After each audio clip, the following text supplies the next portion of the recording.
Eto na sila, ang nag-iisang masugid na tagahanga ni Nicole Yala. Chris Chuper! Kasama ang nag-iisang die-hard fan ni Chris Chuper.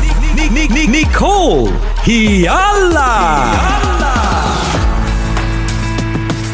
Dear Nicole and Chris. Dear Nicole and Chris. Dear Nicole and Chris. Dear Nicole and Chris.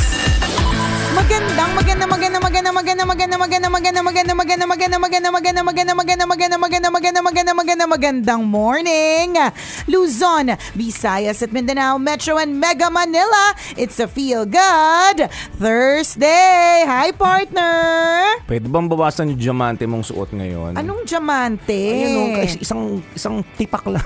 Tawas yan. Tawas crystals. Kasi naman ikaw hanggang ngayon tawas na durog ka pa rin. Doon naman tayo sa buo. Doon na tayo sa buo. Ang Tawas creative crystals. mo, ha? Well, syempre. Ganun talaga. Well. Yung diretso pahid sa kilikili dahil sa suot na tipak na ng tawas. Ang galing mo doon. Very creative ka dyan. Alam mo na, di ba? Ganun talaga. Oh. Yung sino mag-aakala sa yung wala kang pera, no? Sino? Pagkaganyan yung mga suotan mo. Ako? No? Bakit? Oo. Pati isang tipak lang mamaya. Wala. Huwag kayo naniniwala sa mga suot ko. Ganun ka lang. O, di ba? Wag mong steady mo lang. Ayan, teka. Hindi nanginginig talaga sa akin yan. May pasma. Steady mo yung kamay mo. Ayaw mag-steady. Hindi kasi, pasmado kasi talaga yun. Sabi nila, ihian ko daw ng umaga eh. Ginawa ko naman. Lalong lumala. Oo, lumala lalo. Pero ginawa ko yun. Talaga In ba? fairness, natanggal. Hindi, kulang ka sa kulang yung sinabi sa'yo. Ano ba? Iihian mo at ihilamos mo. Ay, hindi. Regla yun, partner.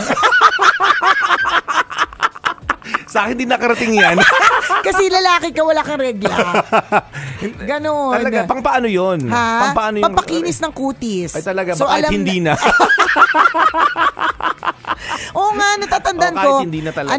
Kasi nung araw, partner, mga usapang sa umuwi kami noon sa Bicol. Tapos yung mga pinsan ko talaga, in fair, alam mo yun, syempre, nung mga panahon na yun, hindi pa rin naman talaga uso ang mga rejuve. Kung meron mga astringent, number 5 lang, yung talagang pasunugan talaga ito ng balat. Pero yung mga pinsan ko talagang, hindi talaga, makikinis talaga silang natural. Alam mo yun, hindi kailangan ng mga kung anik-anik. Na yung mga kabatch ko Chinchanso lang yung patok na patok nun eh. wala, hindi nga nila need. Hindi nga nila. Mga pinsan ko naka-age ko, partner ha. Tapos, ang laging sinasabi nila nun, dapat daw, kasi yung unang regla daw, ganyan. Pinapahid daw kasi sa mukha. Okay. Oo, ako partner, 16 years old na, hindi pa ako nagkakaroon. Akala ko talaga lalaki ako. Kaya nga nung partner, nung ang tagal ko bago mabuntis, sabi ko, na-confirm talaga, lalaki yata talaga, okay? Kasi isipin mo, lahat na ng tao, lahat na nakabatch ko partner nagkaroon na ng period. Tapos ako hindi, 16 years old. So, syempre, yung pimple talagang parang nagagalit talaga sila. Parang may mga sarili po sila mga community, diba? So, ang sinabi talaga sa akin noon, parang, basta, sa unang beses na magkaroon ka, ganyan, ipapahid mo daw sa mukha mo. Yan yung mga sinabi. Tapos, pati yung iihian mo nga yung kamay mo kung pasmado ka. Mga ginawa ko yan. So ulitin ko lang, no. So confirm dito na ginawa mo talaga. Ano naman ang naging effect? Anong pakiramdam? Tell us the experience. Well, hindi ko naman kasi siya... Nag-i-imagine kami lahat ngayon. Correct, itsura mo nun. Ganito lang yung part. Hindi ko naman siya ginawang mud pack na overnight siya sa mukha ko. So ibig sabihin, hindi naman siya ganun ka nakakadire. Alam mo, ewan ko ba? Minsan may mga ganun talaga mga paniniwala. Tas for some reason... Ginagawa talaga nung mga iba. Pero effective ba siya? Napatunayan mo bang totoo? Hindi ko siya ginawa. Ang ginawa ko yung iihian yung kamay para matanggal yung pasma. Pero yung regla sa mukha, hindi talaga kaya ng powers ko. Buti na lang din parang hindi ko naman pinagsisihan kasi eventually naman pala magiging high-tech na yung mundo. May mga ibang ways para maging makinis na hindi mo kailangan magpahid ng regla sa mukha. Sorry talaga. Alam niyo po ba yun? I mean, narinig niyo na yun. Hindi, sa inyo lang daw yun. Sa family lang pala namin. May something talaga yung family namin. May kakaibang paniniwala na hindi sinundan ng buong community. Meron pala talaga. May mga ganun. Actually, madaming mga bagay na ginagawa noon na up until now, may mga gumagawa pa rin. Pero may mga ibang hindi na ginagawa. So, for example, partner, yung big kiss. Oo. Sa pusod. Ewan ko kung yung mga younger moms. Kung ginagawa pa yon, meron pa po ba? Pwedeng ginagawa pa rin nila yon kasi ito ay salin na kultura na ng pamilya nila. Hindi basta big kiss yun na may pisong piso. malaki sa pusod na nakalagay tapos saka mo hihigpitan. Hindi naman mahigpit. Yung katamtamang tali sa bewang. Ano daw ang purpose nun? Para lumubog yung pusod. Oo, may mga ganon. Tinan mo lahat tayo lubog ang pusod. Sabi, may mga ganyan. Pero in time, lumulubog naman talaga siya kahit di mo siya lagyan. Ay, oo nga. Tsaka in time, lalabas din siya kahit nag-big kiss ka. Oo. Hindi, alam ba, ako, parang siguro binikis ako kasi yun naman yung uso ng araw. Parang dapat lahat, di ba? Kung lahat ginagawa yun, ba't hindi mo gagawin, di ba? Oo. Ayun, awa ng Diyos, nung buntis din naman ako, lumabas din naman yung pusod ko, nagkaroon ako ng hernia. Alam mo yun? So, wala siyang basihan talaga. Oo. Ewan ko, parang katulad na isa may nagsabi, dapat nung baby pa yung anak ko dapat binibikisan mo siya para ang kanya na, ang katwiran niya naman, para lumit yung tiyan. Sabi niya, ako nga, binikisan ako ng nanay ko sabi niya. Parang girdle, Oo, parang gano'n. Sabi niya, para pag lumaki, balit yung tiyan, yun yung parang paniniwala. Tapos nung tumingin ako sa tiyan niya, parang ayoko na lang mag-talk. The design is very makapanakit kapag ka nag-talk ako. Parang gusto ko sabihin, talaga ikaw talaga nagsabi niya. Sinira mong paniniwala. Sinira mo naman, talaga Talagang halatang hindi naman convincing Siyempre hindi ko na lang sinabi, nasa utak ko na lang para hindi ako mabawasan ng point sa langit, di ba? Totoo yun. May mga ganon daw. Hanggang ako may mga mommies pa rin sa probinsya, ewan ko lang dito sa syudad. Sa probinsya talaga, kapag ang bata sinisinok, nakakakita pa rin ako ng papel na pinapiraso na nilawayan ng nanay tas nilagay sa noo. Ewan ko kung may katotohanan talaga yun anong nagagawa ng laway sa kalendaryo. Oo, sa kapirasong papel para mawala ang sinok. Hindi ko din talaga alam. Ang tagal na ginawa yan ng napakaraming mga nanay. Pero hanggang ngayon may pangilan-ilan pa rin ako nakikita. Meron pa din naman. Ako naniniwala naman din ako na baka lang kasi sa pagkakasali ng paniniwala, baka may nabago lang or hindi lang natuto na rin yung iba. Oo, or hindi na lang naintindihan kung saan talaga nanggaling. Kasi naniniwala din naman ako na hindi lang naman wala-wala lang yan. Maaari may pinanggalingan din naman ng lahat. Kasi nung mga time na yun, wala pa namang bongacious na technology. So they have to do with what they have. Kaya nga, di ba, kung papansinin mo, partner, ano nga ba yung mga mabibisang gamot sa mga ubo, sipon, sugat, hindi ba't dahon-dahon pa rin? Oo. At kahit na ngayon, usong-uso na, medyo maharli ka nga, nilagay lang in oil form. Diba? Dumaan lang sa matinding proseso. Correct. Para maging refined yung oil. Maging oil talaga siya na talagang very potent. Pero kung tutusin, saan ang galing yan? Eucalyptus, correct, lavender, diba? Yung Galing sa mga dahon ng mga matatanda noon. Correct, diba? Mga ganon. So, in a way, parang hindi naman to totally wala lang basihan. So, yung pagpahid ng regla sa mukha, pag-ihi sa kamay pag may pasma, paglagay ng piraso ng kalendaryo sa noo. Diba? Paglalaway sa bata para hindi mausog.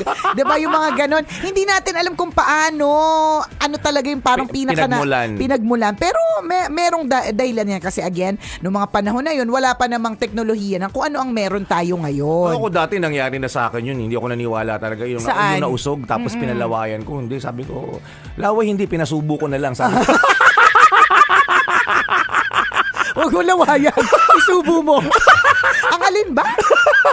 Alin kasi ito? inuusog ako. Ang dami naming nai-imagine ngayong morning na ito. Regla, pagsubo. Laway. Ano ba? Nakakaloka. Ang pangit. Hindi effective yung laway. Sabi ko, subo mo na lang. Hindi sapat yung pahid-pahid ng laway. Kasi ang sinasabi ni partner, ayusin mo, partner. Subo mo na lang, baka sakaling effective. Hindi kasi anong basehan ng... Nausog ako Anong basehan ng kaunting laway-laway? Oo, diba? kung matindihan yung usog mo, diba? At gusto mong mas mabilisan ng gamot. At saka maraming laway na talaga, diba?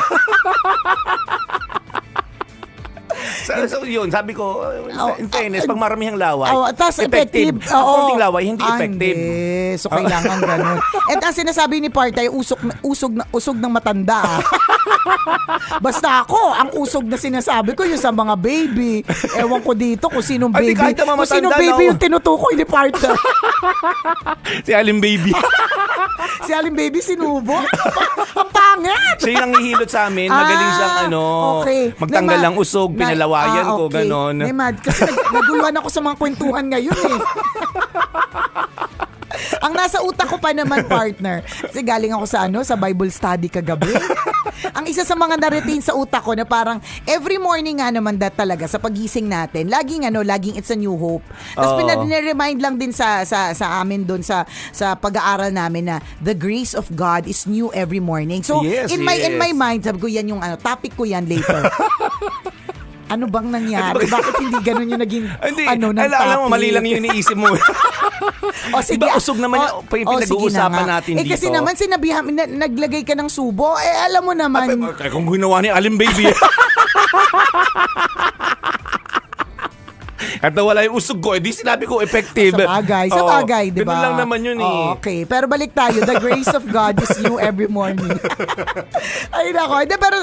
Pero totoo, no? Madaming mga, kung ano-ano tayong mga paniniwala na minsan tinatanggap pa rin natin hanggang ngayon. Tapos minsan dahil nga moderno na yung panahon, hindi na. Parang katulad ng partner, yung sa pagpapanganak, di ba? Parang biglang nauso ulit yung water birth. O kaya yung birth na talagang walang tawag doon, painful, hindi painless, yung talagang raramdamin mo talaga lahat, yung mga ganon. Yung OB ko partner, hindi naniniwala sa ganon kasi parang inattempt ko yun kasi sabi ko, medyo uso, parang ang saya tingnan pagka parang na-achieve mo, parang feel mo yung motherhood. Tapos na-realize ko lang din naman talaga, hindi naman porke hindi mo ginawa yun, hindi ka magiging mother. Or tsaka wala naman nagsabi nun. Wala naman. Kasi naman nagsabi nun, bala kayo. Correct, hindi kasi, tas yung na-realize ko, yung mga nakita kong mga ganan, yung mga artista na gumawa, tapos na-realize ko, ang gaganda pa rin nila kahit pawisan sila, tapos nakakunot. Kung ako gagawa, tapos pipicturean ako, sigurado ako talagang, mukha talaga ako natataing constipated, hindi mo maintindihan. So, tinigil ko na yung pag-iilusyon. Pero more so, ang sinabi sa akin ng OB ko noon, hindi ko sabi niya, modern na kasi yung world. Bakit pa tayo bumabalik dun sa world na dun sa yung pahihirapan natin na tubig lang malalabas. I have nothing against waterbirds. Ang galing po niyan. Totoo naman na siguro talagang ayaw nyo ng any gamot sa katawan. Tapos talagang kung nagagawa naman talaga siya ng mga nanay in the past, ba't hindi nyo rin magagawa, 'di ba? Nothing against isang pagpupugay at napakagagaling. Pero hindi naman ibig sabihin na porke hindi mo ginawa yun, porke mas pinili mo ang epidural, pinili mo ang painless, pinili mong cesarean para tulog ka lang or whatever, you become less of a mother. Kasi hindi mo naramdaman yung pain. Hindi, walang ganon. Correct, hindi naman contest yun. Pasakitan, ganon. Kaya nga, ang pinaka nasaktan siya talaga. Bida yung nakaramdam lang ng sakit. Pinaka magagaling na nanay, yung nasaktan lang, hindi ganon. Walang ganon, yes. Walang ganon. So yun naman ang kanyang yun yung kanyang paniniwala. So ganon din pagdating sa yung tinatawag na ba yun, partner? Yung pagbagong panganak, uupo ka sa arenolang may mga bayabas, tsaka, anong tawag doon? Langgas ba yun, Yun. Tinanong ko yun, dapat ba ako maglanggas? Ganyan. Tapos sabi niya, alam mo. Sabi niya, oo, kasi kakatuli mo lang. Ay, ano ba, langgas ba? Hindi ko alam yung term, nakalimutan ko na. Langgas ba sa tuli? Sa amin, langgas. Parang ganun din naman yung idea eh. Parang may pinakulo ang dahon ng bayabas. Parang ganun, parang mas gumaling. Panlinis. Ayun nga, panglinis. Tapos para mas gumaling agad yung sugat. So, tinanong ko yun, dapat po ba kung umupo sa ganyan? Tapos sabi niya, alam mo kaya nga may mga moderno ng mga antiseptic, antibacterial ganitechiwa, sabi niya. Kasi para mas mapagaan na natin yung buhay natin. Sabi niya, so, doon na tayo, yun na lang ang gawin mo. Pero dahil nga may mga matatanda pa rin ako sa paligid noon, meron kaming yaya noon na talagang matanda na naniniwala. Nung pakapanganak ko, partner, hinanda niya talaga. Wala akong choice, umupo ka dyan. Ganon. So, may mga ganon pa din naman talaga. Correct. Totoo. Yung mga pampahid natin ngayon, nag-evolve na eh. Ako naalala ko dati, first aid, unang luna sa akin nung nahiwa tong kamay ko na to. Ang ginawa talaga yung upos ng, hindi upos, yung loob ng yosi. Anong tawag doon? Yung yung tabako. Oo. Tabako. Inanganga pa nung nung naglagay sa akin. So, may laway din? Ano ba yun? Napakamakmang yan. Si Aling Baby ulit. O sinubo din ni Aling Baby. Sugat mo. Si Aling Baby talaga. Ang daming talent. Pero yung talent niya involves a lot of laway. Ang dami niya naging contribution sa buhay ko eh. Oo, ano yun, kasi talaga, siyempre, dugo, bumabagsak na ganyan. Kulay itim na nga yung dugo kasi tinamaan yung ugat, hindi siya red. Hindi, maitim lang talaga budhi mo. Walang ganon. Walang connection sa arteries at veins. Maitim talagang budhi, bata pa lang. Wag natin baguhin. Kaya pala albularyo talaga yung lumapit sa akin kasi alam niya. Si Aling Baby din yun. Grabe, daming talent ni Aling Baby. Iba din. Tapos. Nagulat talaga ako nag-yosi kasi siya noon. Yung mga matatanda noon sa probinsya, baligtad yung sinde. Diba? Yung sinde, hindi nasa labas, nasa loob ng bibig yung sinde. Okay. Ganun yung hit-hit nila. Tapos ninunguya nga nila, totoo ninunguya nila yung tabako. Tapos, ilalagay sa sugat. Nilagay dito. Nagbabaga pa? Hindi naman. Hindi hindi, sabi mo fraternity pa. Sinusunog yung kamay ng bata. May brotherhood ba? Aling Baby. President din ng brotherhood. Grabe naman si Aling Baby. Bida-bida. Ang daming gustong gawin in life. Tapos. Hindi, walang sindi. Walang sindi. Babalay ko, hindi ko naman alam yung mga ways ni Aling Baby. Okay. Nilagay talaga yung tabako. Galing sa ninuya. Ninuya. Siguro naman ako talaga yung nagkalaway niya ako. Kaya pala minsan, sa laula ka din pala. Galing talaga kay Aling Baby yan. May mga ganon. Nakwento ko to sa doktor nung minsan. Naku, hindi pwede yung ganon. Kasi syempre, una, yung bacteria na galing sa mouth. Alam naman po natin na ang bibig po ay napakadumi. Totoo.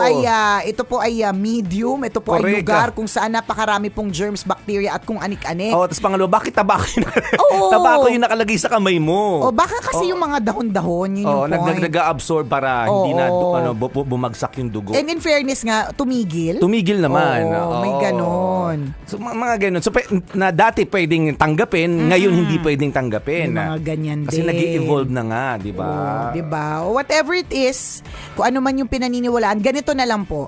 Para hindi nakakalito for you, maniwala ka lang dun sa mga taong talagang pinagkakatiwalaan mo. Kasi if you listen to everybody, talagang malilito ka niyan. Sino ba talaga ang tama? Ano ba talaga ang tama? So, makinig ka lang dun sa mga taong talagang tried, proven, and tested who care for you. Correct. Diba? At talagang nandyan at napinaniniwalaan mo sa buhay mo. Huwag kang makikinig sa lahat ng tao. Malilito ka kasi napakaraming kasabihan, napakaraming paniniwala, tradisyon, luma at bago, napakarami niyan. Pero ang pinaka-importante, at tulad na ng intention ko partner na pag-usapan, it's another beautiful morning. Yes. And tandaan, the grace of God is new every morning. So, Amen. Let's all have hope ngayong umagang ito. Muli ako po si Nicole Liala. At ako naman si Cambio King Chris Chuper. Na nagpapaalala, una magdasal ka para mabuhay ka, pangalawa mag-toothbrush ka para mabuhay naman iba. Yun!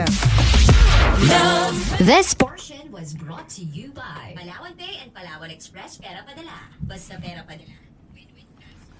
Para sa lahat ng mga kabisya natin, mga tambalanista natin, nagbabalik po ang Facebook Live ng Tambalan sa Gabi.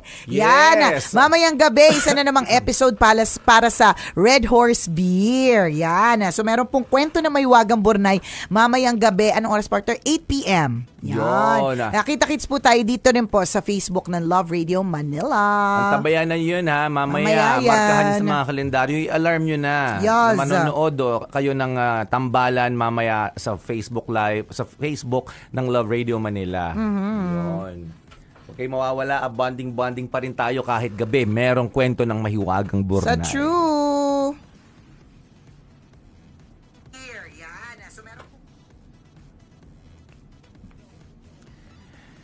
Monafel Abian is watching us. Hello. Hi, Monafel. Morning.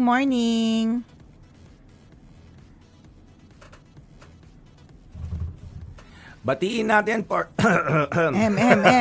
Plema. Batiin natin ang batch 2003 ng Lukban Academy.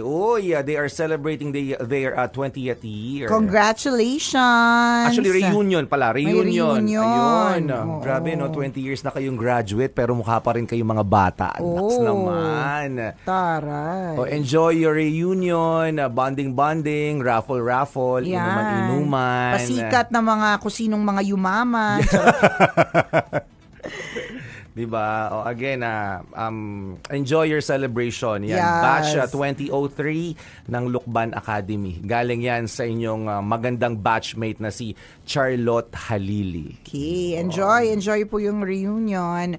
Sabi ni Bernard M. Gaming or Gaming, 3 anak ko puro girl. Ayoko ilabas pag mga babies pa kasi ayokong lawayan ng kung sino-sino. Yung sinulid na itim kapag nilalagay sa daliri ng paa, yung pinakamalaki na daliri kapag may kulani. Oh, May ganun din. For some reason, totoo po siya. Ang big kiss naman para iwasan ng lus-lus lalo sa lalaki. Shoutout po from Noli Car Audio and Car Accessories, MacArthur Highway, Mabalacat, Pampanga. Oo, talaga. Para may iwasan ng lus-lus. Oo, ganun na. Kaya pala, alam lang namin pusod eh. Oo, para sa akala ko pusod rin na hindi eh. lumuluwa. Pabati po ang mga ka-work dito sa Smart Style Apparel, sabi ni Eugene Martinez. Hello! Hello kay Koki Garin. Miss you guys. Sabi niya, stay safe and praying for good health always. Hi, Koki! Good morning!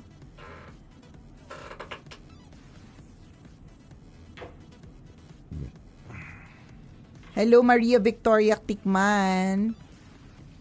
Good morning. Mariel Season watching from Hong Kong. Hi! Si Jano Orian is watching from Japan. Nicole, take 1 tablespoon ng manuka honey per day para iwas sore throat. Alam nyo po, mga ano na lang yan, hindi na, mga help na lang siya. Pero the best po talaga is wag akong dumaldal pag hindi ko kailangan. Oo naman. Tama. Lahat po ng, ang dami ko pong sinispray sa lalamunan, tinitirang honey, pinapatak na oil, umiinom ako ng malamig, umiinom ako ng mainit, umiinom ako ng lukewarm. Lahat po yan para sa lalamunan ko. Kaya lang, kung ganito naman po ako kadaldal every morning and every day, talagang magkaka-sore throat. But thank you po. Thank you sa inyong mga pa-advise, ganyan. Pero bilang, ang tagal-tagal ko na pong ginagawa po ito, talagang yung mga sinasabi po ninyo ay, lahat po ng ritual ginagawa ko po talaga, promise. Hanggang sa pagtitirik ng kandila. Yan, Nagtunaw oo. ng kandila, nagtunaw Lahat ng na. tawas. Correct. Pagbilog ng kandila, lahat na. Pag-ilaw ng lava lamp, pagpausok ng mga oils na pampagana, di ba? Lahat na po yan, mga pinagagawa ko yan. Si Alfie Aurelia, nakikinig ako, isang tricycle driver dito sa Montalban, Rizal. Shout out po. Hello po. Sabi ni Jeric de Vinagracia, sabi kasi ng mommy ko, tawa mo pala, mapapaos ka na. Totoo po yun. Kaya talagang pero helpful ha, lahat ng yung mga spray, keeping your throat lubricated, mga helpful po talaga yon. Correct. And most of all, brushing your teeth before going to sleep. Effective po yun. Tama. Ako, napagtanto ko yun eh. Pag kunyari, halimbawa, lasing ka, tapos nakalimutan mo na mag-toothbrush. The next day, masakit yung lalamunan. oo. Kasi madumi talaga yung bibig. Kaya sinasabi natin mga subo-subo, laway-laway. Oo, tapos Madumi aking talaga paglaplapan yan. kasi hindi mo kakilala. Oo, hindi mo alam kung saan galing yung bibig niyan. Nakakalurke. Yung mga nagpupunta ng bar, no? Oo. Halik dito, halik doon, kung kani-kanino nakipaglaplapan na hindi ka True. kilala. Hindi mo alam ang mga eksena ng mga yan. Yes, millions ang bacteria sa loob ng bibig ng kung sino man. Shoutout naman po sa Babe Genco, Mansari po namin ngayon. Love you, sabi ni Bench.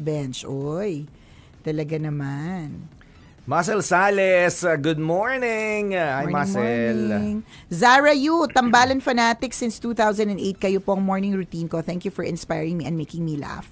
Jelaine Mendoza is watching from Batangas. Hello po. Hello kay City Asia, watching from Hong Kong. Good morning kay Baby Lynn Iwamoto, watching from Japan. Harvey Clifford Jove, sabi niya, ayos sa copy-paste nice move, napansin ka, Besh. Anong may copy-paste? Alam mo, minsan may mga nagka-copy-paste nga ng mga message na babasa ko. Hindi ko alam kung sino talaga original na nag-message ng message na yarn. Nice move.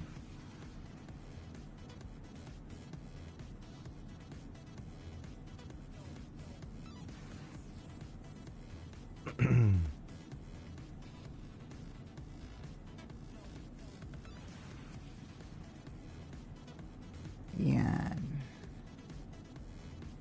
Pabati naman po kay Alan Paul na lablab ng buhay ko.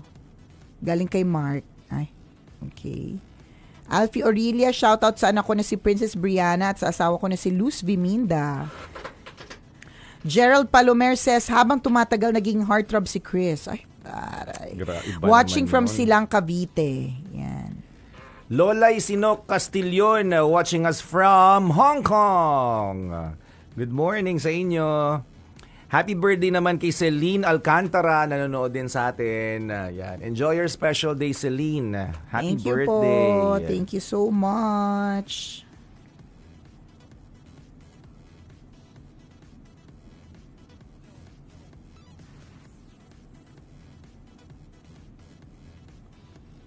O sabi ni Rachel Ann Relosa Guerrero, good morning tambalan, wala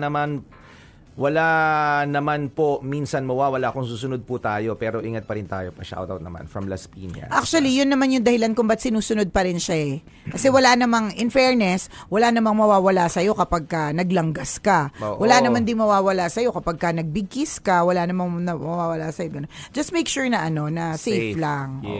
Yes. Kasi baby yan. Sobrang sensitive ng skin yan. 'Di ba? Kapag ka nilagyan mo yan ng mga foreign objects yan, pwede yan mag-rashes, pwede mag-cause ng infection. Kaya ingat lang din po. Totoo.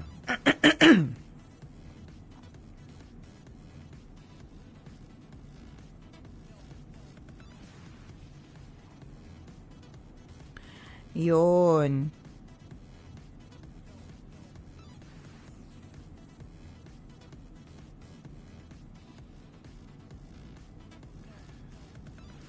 O, diba? Tingnan mo, may nag-message din na yan din ang sabi ng nanay niya, magpahid ng regla sa mukha. O, diba? In fairness, wala naman akong pimples na nandalaga ako, pero ngayon nagkam-pimples naman ako kung kailan 34 na ako.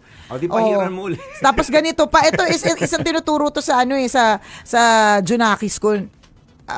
Basta yun. Sabi niya, tumalon daw sa hagdan sa unang araw ng para tumangkad. Parang nadinig ko nga Oo, yun. parang ganun. Or parang, pangatlong steps. ang sabi daw, parang tatlo daw, isa-skip mo yung tatlo para 3 days lang daw lagi yung regla mo. May mga ganong pang kemerot. Tapos yung iba nga, para daw tumangkad. O, sabi niya itong tambalanisa natin, edi ngayon hanggang 4:11. Alam mo, kahit naman gaano pagtatalon, kung ang pamilya ninyo ay gasolito lang ang height, talagang wala rin po may dudulot yung pagtalon-talon na yan. Ang dami mga mga sabi-sabi talaga tayo mga Pinoy na pwede mong paniwalaan pero pwede rin namang hindi. Nakakatawa kasi eh. Bakit ka tatangkad kung tatalon ka ng 3 beses sa hagdan? At make sure basta safe. Yun lang talaga ang pinaka-importante doon. Kung gagawin nyo yung paniniwalang yon o sinabi sa inyo na gawin mo yon, make sure na safe. Kung magiging alanganin sa ang sarili mo o yung kung sino mang gagawa nun, huwag niyong gagawin.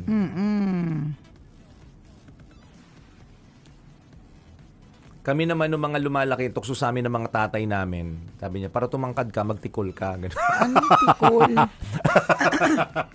Magkemerot? Oo. Diyos ko, Lord. Sabi-sabi yun ng mga tatay. Ano Oo. ba? Kaya nagugulat, uy, anak ko tumatangkad na. Ay, madalas yan. Okay. Menchi Churia says, watching here sa Japan, thank you for making my day. Lakas ng tawa ko mag-isa dito sa bahay.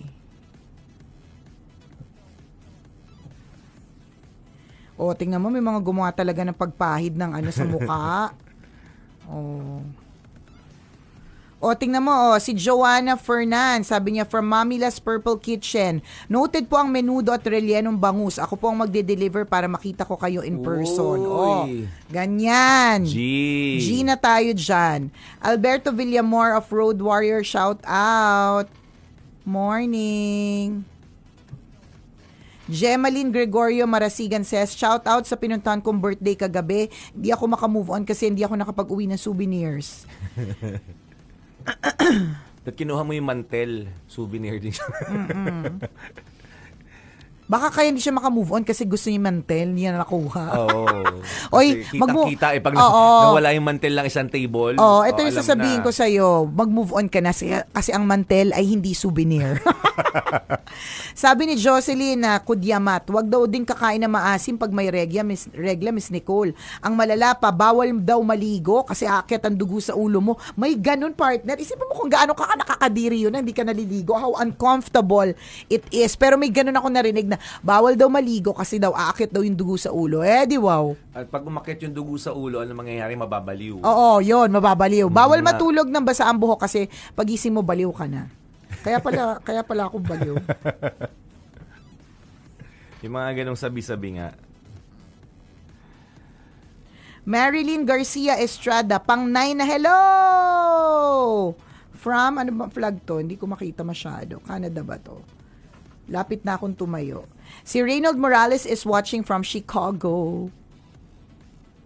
Sabi ni Jonathan Sack, Lukbanin Ari, tikol lang pala. Tama ba yung ano ko? Lukbanin Ari. Tikol lang. Dalawa ibig sabihin ng tikol, pwedeng tagay yung isa. Regan Ricafort, nanonood sa atin from Taguig. Ayan, shout out daw. Yun, shout out ka na. Regan, good morning. Ayun, Taiwan pala. Akala ko flag ng Canada. Si Marilyn Garcia Estrada. Hello po from Lubao, Pampanga. Si Beng Paul Anisiete. Birthday daw ngayon ni Prisa Eloiza. 12th birthday. Happy birthday galing kay Geraldine Madera. Ayan. Alam mo, partner, meron ako natanggap na balita. Ewan ko kung kayo po ay active tambalanista na dito po sa ating Facebook Live. Nakikita nyo siguro yung kanyang comment. And then, I found out recently that she passed. So, tayo ay nakikiramay dun sa pamilya ng tambalanista natin na si Lucille Salapang. Yan na, I think, active, very active siya. Very active siya sa Facebook Live natin. Lagi siyang nagko-comment sa IG stories ko, ganyan. So, I just found out recently. Parang ginoke pa nga natin siya minsan. Parang nanalo. Name. Oo, parang ganun. Tsaka parang, parang nanalo pa nga siya sa contest natin eh. Parang ganun yun. So, kami po ay nakikiramay sa kanyang pamilya. Yun. Sad yun. Nakakalungkot talaga. Jonar, nanonood sa atin from Tacloban. Good morning. Salamat sa inyo. Morning.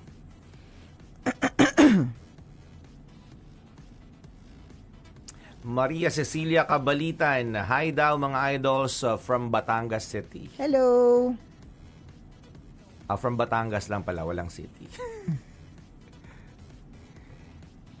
Happy 31st wedding anniversary kay Alex and Susan Lorico.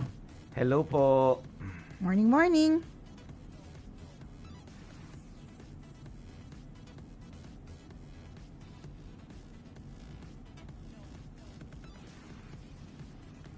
Siya daw yung nanalo ng headband, partner. Nanalo yan siya ng headband. Sino nagsabi? Si Maria Moreno. Ayun. Espiritu. Si Maria Moreno Espiritu. Yan, na-meet ko rin yan. Nagpa-picture yan sa akin sa May Star City. Alam ko nanalo siya ng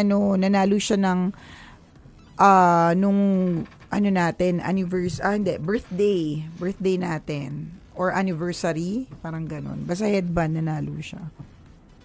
Yun. Had I known earlier, I would have visited.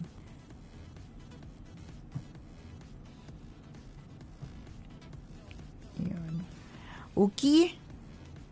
Laters again. Mamayang gabi ha. Oo. Nood kayo ng FB Live ng Tambalan na alas 8. Tama? Alas 8? Alas 8 ng gabi para sa Red Horse Beer. Yon. Kita-kits tayo mamayang gabi ha.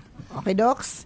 Salamat, everyone. See you later para sa kwento na may Wagang Bornay.